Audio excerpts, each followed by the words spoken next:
A lo largo del siglo XVIII, el equilibrio del poder mundial varió lentamente sin que nadie recayera en el continente asiático. China, que hasta 1700 había sido una de las principales culturas del mundo, con una dinastía milenaria y un nivel de vida cuya resonancia traspasaba sus propias fronteras, ahora iba a quedar relegada a un plano secundario. Sus inventos y su tecnología habían dado la vuelta al mundo durante siglos, pero la revolución industrial que se inició en Gran Bretaña en la segunda mitad del siglo XVIII iba a impulsar un conjunto de transformaciones económicas, sociales y políticas sin parangón en la historia de la humanidad, y que iban a dejar al continente asiático muy alejado de esa corriente modernizadora.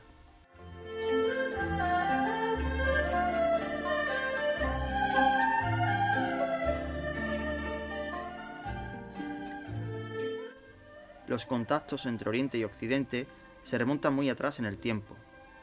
Es, sin embargo, en el siglo XIX cuando estas relaciones van a sufrir una alteración sustancial, sobre todo a raíz de que la Compañía Británica de las Indias Orientales llegara al puerto de Cantón en 1711 para comerciar con té. Esta llegada supondría un antes y un después entre las relaciones de dos mundos que hasta ahora habían permanecido relativamente aislados. Un hito clave será la fundación en 1832 de la compañía Jardine Matheson & Company, siendo los socios principales los escoceses William Jardine y James Madison. Tras obtener licencia de la Compañía Británica de las Indias Orientales, comenzó a comerciar con té, algodón, azúcar y otros productos, hasta convertirse en una de las empresas de comercio europeas más grandes operando en el continente asiático. En cualquier caso, a mediados de la década de 1830, el comercio con China se iba a complicar con el aumento de las trabas de los políticos chinos, que recelaban de la salida de la plata fuera de sus fronteras. El rechazo de las autoridades al comercio con opio, al que consideraban un mal insostenible para la sociedad china, llevó al nombramiento del burócrata Lin Che-su para que pusiera fin al contrabando ilegal de opio. Desde 1839 actuó de manera tajante, arrestando a comerciantes chinos que colaboraban con los occidentales para introducir el opio. Confiscaron miles de cargamentos de la droga e intentaron frenar por todos los medios tanto su comercio como su consumo, condenando a pena de muerte a todo aquel que vendiese opio en sus fronteras y cerrando los fumaderos de opio. Ante la falta de resultados, en 1839, Lin Se-chu se dirigió con una carta a la reina Victoria de Inglaterra en estos términos.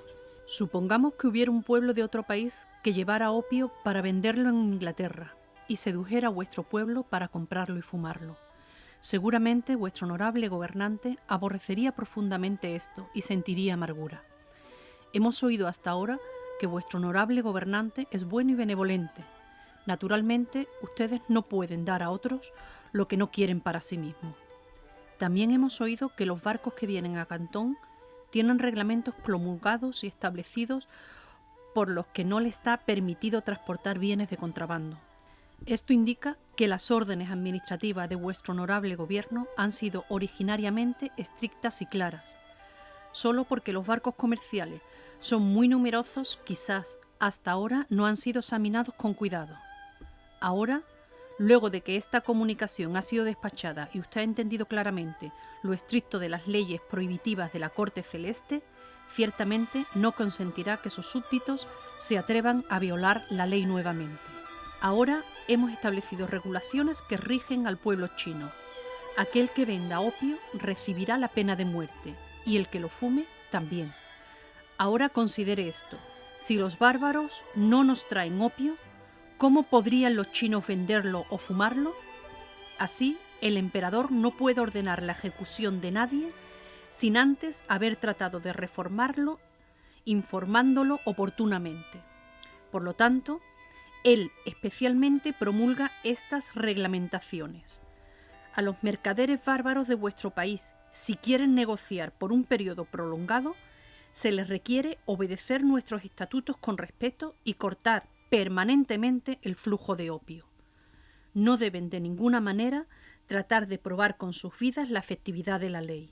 ¿Puede usted, oh rey, tamizar los perversos de su pueblo antes de que vengan a China para garantizar la paz de vuestra nación, mostrar en adelante la sinceridad de vuestra cortesía y sumisión y permitir que ambos países disfruten juntas las bendiciones de la paz? ¡Qué afortunado sin duda! Después de recibir este despacho, usted nos dará inmediatamente una rápida respuesta en cuanto a los detalles y circunstancias del corte por su parte del tráfico de opio. Asegúrese de hacerlo. Lin Se-chu logró imponerse a aquellos sectores más proclives a acabar con las trabas legales al comercio del opio, y en 1839 se confiscaron hasta 20.000 cajas en el puerto de Cantón. En cierto modo, este fue el desencadenante de la Primera Guerra del Opio. Es probable que la creciente influencia del poder naval británico hiciera inevitable el enfrentamiento con China, pero más allá del trasfondo político-económico, la guerra estuvo relacionada directamente con el comercio ilegal del opio. La enorme rentabilidad de las transacciones hicieron que todos los intentos de frenarlo fueran vanos, y la prueba evidente es que la compra de funcionarios y policías fue una práctica muy común. Con estos precedentes, en 1840 el Parlamento británico aprobó una fuerza expedicionaria de más de 40 barcos, entre ellos 16 buques de guerra, y aunque las autoridades chinas se prepararon para el enfrentamiento, la armada británica más experimentada en combate eludió Cantón, que era el puerto más armado, y se dirigió a Ningbo y Tianjin. La operación fue todo un éxito, y tras una ingeniosa maniobra, los británicos consiguieron que China cediese Hong Kong y pagara una indemnización de 6 millones de dólares españoles por las pérdidas ocasionadas. Sin embargo, el conflicto entre ambos países no terminó aquí, y en 1841 una nueva expedición con 10.000 hombres que partía hacia varias ciudades estratégicas, entre ellas Shanghái, y desde China se vieron obligados a firmar el famoso Tratado de Nankín.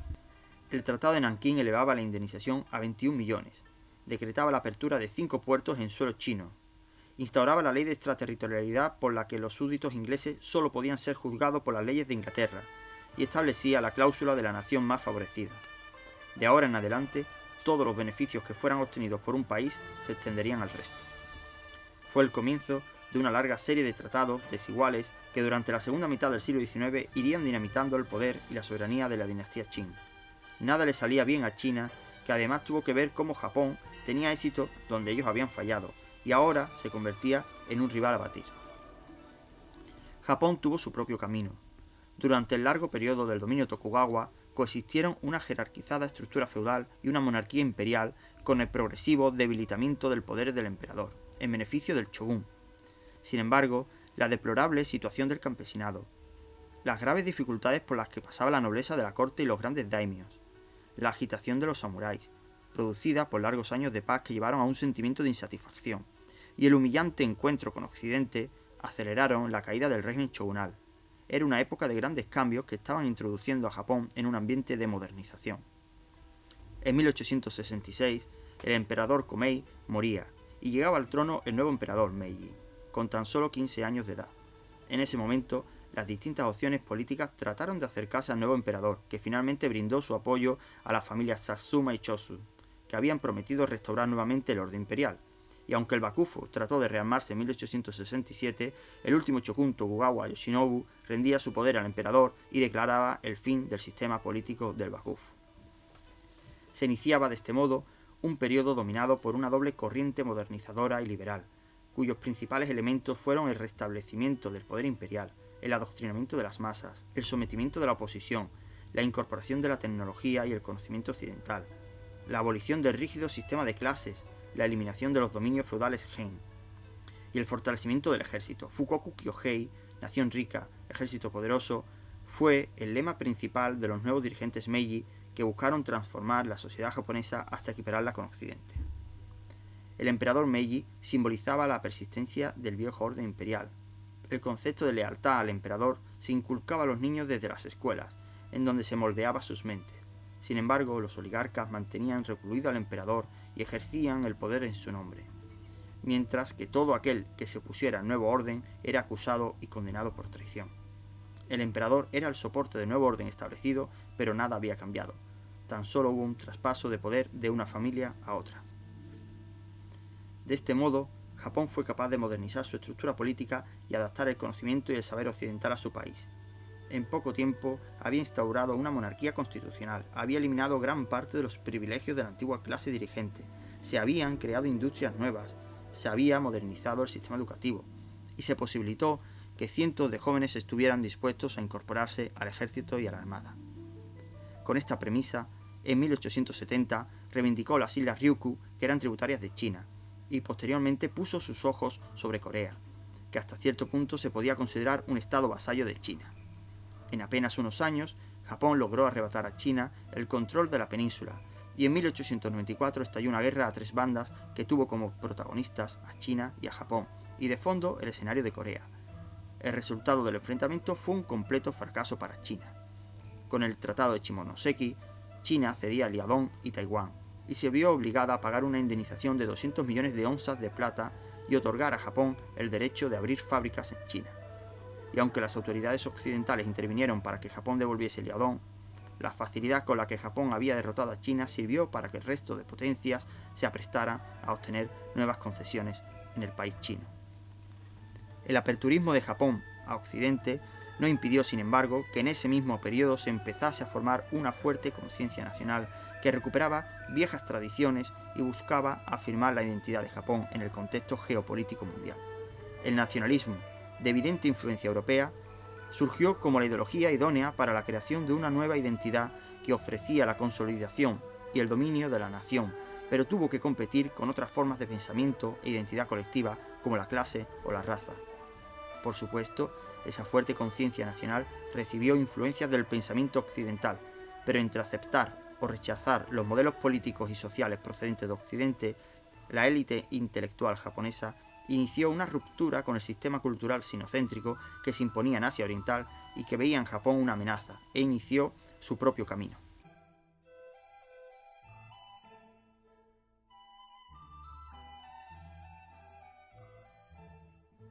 En la primavera de 1919, hacía meses que París se había convertido en la capital del mundo, pues fue en la Ciudad de la Luz donde se habían dado cita los vencedores de la Primera Guerra Mundial para remodelar el mundo que estaba surgiendo de la recién finalizada contienda. Aquello se hizo durante los 6 primeros meses de aquel año. Desde el Congreso de Viena, de hacía más de un siglo, no se había celebrado nada parecido en el continente, ni se volvería a celebrar, pues el fin de la Segunda Guerra Mundial se afrontó de manera diferente. El caso es que con las negociaciones en marcha, todo el que por aquel entonces fuera algo en el concierto internacional, todo el que aspirara a ser algo, o cualquiera que quisiera reclamar algo a las potencias vencedoras, acudió a París. Y entre los que acudieron a la cita estuvieron los japoneses. La llegada de la delegación japonesa concitó el interés de la prensa gala, la cual por unos días intentó averiguar si era verdad o no que al frente de dicha delegación nipona venía el distinguido príncipe Saionji. Por aquel entonces los occidentales aún no estaban familiarizados con el país del sol naciente y lo seguían tratando conforme a los estereotipos de siempre. ¿Era una gran potencia? ¿Tenían derecho a mandar una delegación a París? Las dudas y los comentarios de la prensa reflejaban el profundo desconocimiento que caracterizaba al gran público, pues no en vano Japón ya no era ese país anclado en la Edad Media de hacía 2 generaciones, sino un país que en 1914 era una verdadera potencia mundial. Japón, en las décadas precedentes, se había apuntado una serie de victorias militares importantes. En 1895 había derrotado a China, año en el que los japoneses adquirieron Taiwán y una posición dominante en Corea. En 1902, Gran Bretaña reconoció el poderío nipón forjando una alianza naval cuyas consecuencias fueron notables, no solo porque el Imperio Británico hubiera abandonado así su antigua hostilidad a acuerdos de este tipo, sino porque dicho acuerdo marcó la presentación mundial de Japón. Esta coalición seguía vigente en 1919. Poco después, en 1904, Japón se enfrentó al gran imperio de los zares en Manchuria, al que derrotó en tierra, hundiéndole además no una, sino 2 de las flotas de Rusia. En virtud del consiguiente tratado de paz firmado al año siguiente, Japón obtuvo amplios derechos en Manchuria. Al cabo de unos años, en 1910, se anexionó oficialmente Corea, confirmando así lo que el mundo ya había aceptado. Poco a poco, las demás potencias occidentales comenzaron a contemplar a Japón con una mezcla de admiración y aprehensión.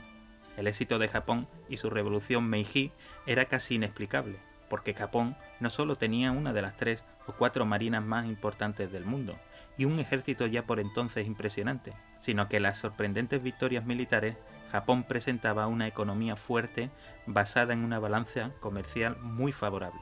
Y no solo eso. Japón acabó convirtiéndose en una especie de guía, de esperanza, la prueba de que se podía vencer a los imperialistas occidentales, hasta el punto de que los propios chinos, que eran quienes más directamente se habían visto afectados por el expansionismo nipón, veían esperanza en el ejemplo japonés. Fue por ello por lo que miles de universitarios chinos cruzaron el mar para ir a estudiar a las universidades japonesas. Fue así, en atención a la importancia que las grandes potencias concedieron a Japón, por lo que éstas le concedieron el mismo número de delegados que iban a tener los 4 grandes en la conferencia de paz. Sin embargo, a la hora de la verdad, los occidentales no los aceptaban como iguales. Un destacado miembro de la delegación nipona retrató perfectamente la situación. Lo que realmente tenemos de malo es que nuestra piel es amarilla. Si fuera tan blanca como la vuestra, el mundo entero se alegraría de que hubiésemos puesto fin a la inexorable agresión rusa. Este menosprecio, indudablemente motivado por una visión racista y también por la propia desconfianza que generaba la expansión nipona, acabaría siendo la excusa perfecta que esgrimiría la facción radical, antioccidentalista y militarista que años después se haría con el control del gobierno nipón. El príncipe Saionji, un internacionalista profundamente convencido de los valores liberales, lo vio claro ya entonces. No me preocupa una falta general del patriotismo, pero me da miedo pensar a dónde podría llevarnos una abundancia de patriotismo. La delegación japonesa había sido enviada a París con 3 objetivos básicos. Primero, conseguir que se incluyera una cláusula sobre la igualdad racial en el Pacto de la Sociedad de Naciones. El segundo, controlar las islas del norte del Pacífico. Y el tercero, conservar las concesiones alemanas. El control territorial era importante para asegurarse el acceso a los mercados y las materias primas en el continente asiático y poder hacer frente a otras potencias navales como Rusia, Gran Bretaña o los propios Estados Unidos. No hay que olvidar que los Estados Unidos estaban presentes en la zona desde sus adquisiciones territoriales en 1898 y que tanto los planificadores militares nipones como los americanos ya habían llegado a la conclusión de que tarde o temprano sus respectivos países acabarían colisionando el uno con el otro. Sin embargo, lo que se llamaría la cláusula de igualdad racial en el Pacto de la Sociedad de Naciones causó muchas más dificultades. Para los japoneses tenía una enorme carga simbólica, pues eso significaría que su consideración como potencia mundial había quedado claramente reconocida, con lo que sus ciudadanos serían tratados con respeto por el hombre blanco. La cuestión es que los deseos nipones chocaron de lleno con la larga tradición racista occidental, aunque ellos mismos ya habían elaborado su propio discurso de superioridad racial. Sí, pues, las relaciones entre Japón y las potencias occidentales no estuvieron exentas de los clichés que varias generaciones habían aprendido de la mano de los teóricos racistas. Para comprender qué estuvo detrás de los recelos antijaponeses que se vieron en 1919 en París, es necesario establecer de antemano una serie de matizaciones previas que son indispensables. Primera observación: el enorme atractivo que tuvo para muchos el racismo, debido a su supuesto mensaje progresista. Segunda observación: los arios constituyen una raza que tiene determinadas peculiaridades físicas, intelectuales y morales que les hacen ser superiores a otras razas. Y la tercera observación importante: el pesimismo. Todos los teóricos racistas son pesimistas, algo muy interiorizados en ellos, de tal manera que si no hay pesimismo, no hay racismo. Es importante no perder de vista un solo instante que cuando cogemos las teorías raciales de entonces y a sus teóricos debemos decir que estas teorías tenían una gran respetabilidad científica. Es sobre este terreno abonado a las interpretaciones racistas cuando nos encontramos con un aristócrata francés, el conde de Gobineau, capital para conocer la historia del pensamiento racista. Gobineau es el descubridor literario del racismo, el origen del pensamiento racista blanco, siendo su obra Ensayo sobre la desigualdad de las razas humanas, publicada en 1853 y reeditada en los años 80 del siglo XIX, la clave para el posterior desarrollo del pensamiento racista. ¿Dónde estaba, por tanto, la clave?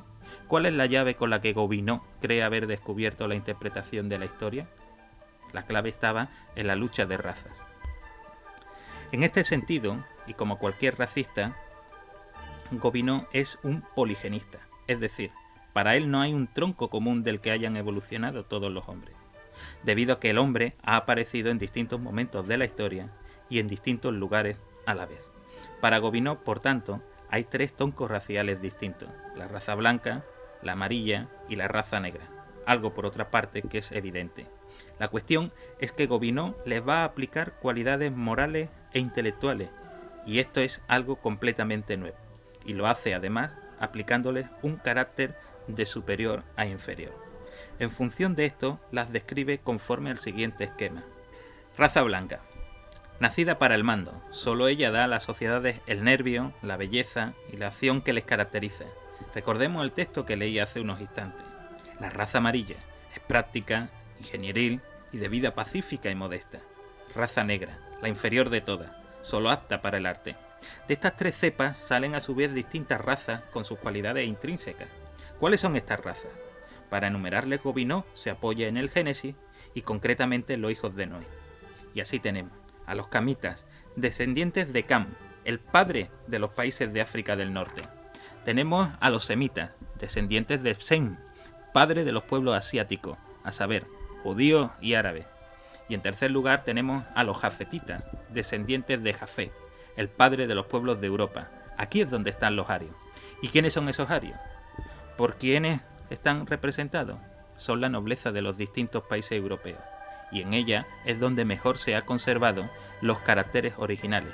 Por eso la nobleza ha dominado siempre, desde los tiempos inmemoriales, ya que ha practicado la endogamia. Sin embargo, Gobineau llega a la conclusión de que la civilización se encuentra sumida en una decadencia, la decadencia de las civilizaciones. ¿Y por qué esa decadencia de civilizaciones? Porque la raza empieza a perder sus buenas cualidades, porque empiezan a mezclarse con razas inferiores, lo cual es la causa de la caída de las grandes civilizaciones de la historia. Lo que antes era progresismo, ahora deviene en decadencia. Entre los teóricos de la escuela racista, el conde de Gobineau ocupa, como hemos dicho, el triste honor de haber sido el descubridor literario del racismo. Unas teorías que, lejos de caer en saco roto, siguieron estando muy presentes gracias a que diferentes intelectuales se propusieron darle cobertura científica, es decir, demostrar que las teorías del aristócrata francés no estaban equivocadas. En este sentido tenemos a Georges Pacher de la Puch, que va a ser el que le dé cobertura académica y científica, y luego el gran divulgador del racismo en la figura de Houston Stewart Chamberlain. Este inglés, que vive en Alemania, será conocido por ser el gran divulgador del racismo, por ser el que populariza las teorías racistas. Hitler será uno de sus lectores, al que además llega a conocer personalmente. Su obra de divulgación más importante fue publicada en 1899 bajo el título de Los fundamentos del siglo XIX, y las teorías que en ellas desfilarían influirían en las siguientes generaciones de occidentales. Esta larga tradición racista, incorporada en muchas ocasiones incluso en los planes de estudio de los escolares, en 1919 fue un elemento muy presente en las propias conversaciones de París, lo cual explica por qué aquella cláusula de la igualdad racial levantó tantas suspicacias y oposición tanto en las cancillerías occidentales como en las opiniones públicas del momento. El caso es que la delegación japonesa se propuso trabajar en esa cláusula de igualdad racial, la cual no estaba llamada a llegar a ninguna parte. Sencillamente los instrumentos culturales del momento impedían asimilar el hecho de que un hombre del África Central o del Lejano Oriente fuese igual que un europeo. Mientras los japoneses seguían trabajando en dicha cláusula, a la que querían añadir otro elemento espinoso más, una enmienda relativa a la libertad religiosa, en el sentido de que todos los miembros de la Sociedad de Naciones acordarían tratar a los ciudadanos de otros miembros como iguales sin ninguna discriminación. Los propios nipones reconocían que los prejuicios raciales tenían raíces profundas, pero lo importante era conseguir que se aceptara el principio de igualdad religiosa y racial, y ya con el tiempo cada nación iría ajustándose a las mismas. Fue un intento profundamente liberal, pero no consiguió cambiar la situación lo más mínimo. En realidad, todas las iniciativas niponas, en este sentido, lo único que lograron fue crear todo tipo de problemas y resistencias, con lo que al final no se incluyó ninguna mención a la igualdad racial o a la libertad religiosa en el borrador que pasó a ser debatido en la sesión plenaria de la Conferencia de Paz de París. Y aunque la mayoría de países votó a favor de la enmienda, el presidente norteamericano, Wilson, anunció que la existencia de grandes objeciones impedía aceptar la enmienda, y los japoneses optaron por no impugnar aquella decisión, con lo que la cláusula de igualdad racial no formó parte del pacto final. Las consecuencias en Japón de aquella derrota fueron dramáticas para el futuro. La prensa criticó duramente al mundo civilizado, mientras los japoneses liberales quedaron profundamente consternados. Habían jugado limpio, habían demostrado que querían integrarse en el concierto internacional y sin embargo habían sido tratados como seres inferiores. Makino, en una sesión plenaria celebrada en abril de 1919, advirtió con un buen sentido de la anticipación que si a las naciones se les negaba un trato justo, de igual a igual, era muy posible que perdiesen la fe en los principios en los que se basaba la sociedad de naciones. Tenía toda la razón. El trato recibido por Japón fue un factor muy importante hasta el punto de que los años de entreguerras contribuyó a alejar a Japón de la cooperación con Occidente, abriéndose así la puerta a una política nacionalista mucho más agresiva, cuyas consecuencias son de todas conocidas.